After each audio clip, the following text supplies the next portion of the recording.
Morning. Today is a special day for our church, St Benet's. It's a day when we say thank you to God for our church and for all the people in it. Actually, most of us haven't been to church for a long time since lockdown began, and we haven't been able to see each other except maybe on screens. But I hope that you know that your friends from St Benet's have been thinking about you. We miss you, and we pray that someday soon we will be able to get back together again in church. For now, we have to stay home and be patient. But let's remember that we are still part of that church family, even though we're scattered in different places. And we can go on caring for each other and encouraging each other in lots of ways. Today is also a special day for remembering a man called Benedict. Our church is called St Benet's, and Benet is short for Benedict. You might have seen some pictures of St Benedict inside our church.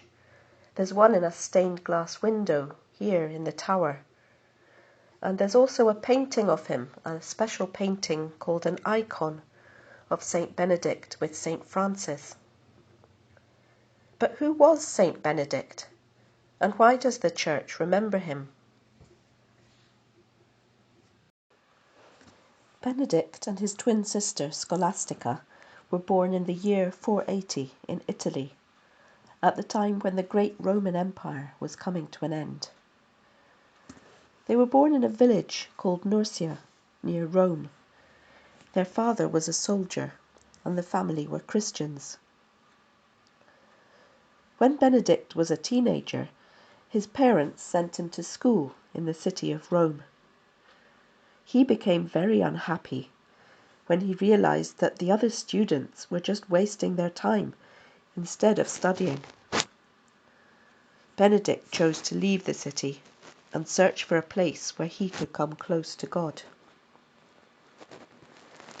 Benedict went to live by himself in a cave in the mountains at Subiaco.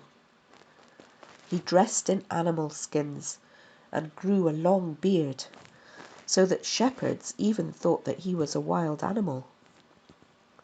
However, he made friends with a man called Romanus, who lived in a monastery just above the cave.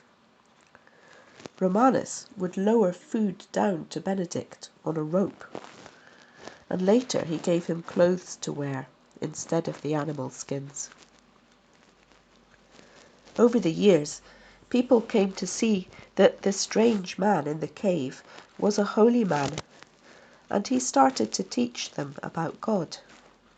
Some of them changed and wanted to live as Benedict did. A group of monks asked Benedict to be their abbot. At first he refused, but later he agreed to become their leader. Soon, though, Benedict saw that he and they were opposites. Benedict loved God so much that he wanted to serve him, no matter how difficult that might be. These other monks wanted to do whatever they liked. They plotted against Benedict and even tried to poison his wine. He forgave them, but he told them to change their hearts. After that, he returned to live in his cave. Another story says that a raven, a kind of crow, used to come to Benedict's table at mealtimes, and Benedict would share his bread with the bird. Once a jealous man gave Benedict some bread which was poisoned, but the bird took it away in its beak and dropped it where nobody would find it and eat it. Later, Benedict discovered he could no longer live by himself. He became the leader of many good monks. He started 12 monasteries, places for them to live. And then he went to Monte Cassino, where he made his home among a community of people living and working together. His twin sister Scholastica lived nearby. It was here that Benedict wrote a book known as the Rule, which taught monks how to pray and work hard, and especially how to be humble. Benedict and his monks really helped the people around them. They taught them how to read and write, how to farm and do work in other jobs. Benedict died when he was over 60 years old. On the day of his death, Benedict asked some of his friends to bring him to church to receive communion. It was said that he died standing up just after raising his hands in prayer. Since that time, hundreds and thousands of people have followed Benedict's rule in their lives. We remember Benedict because he showed people how to live together in community, to pray and to work for God.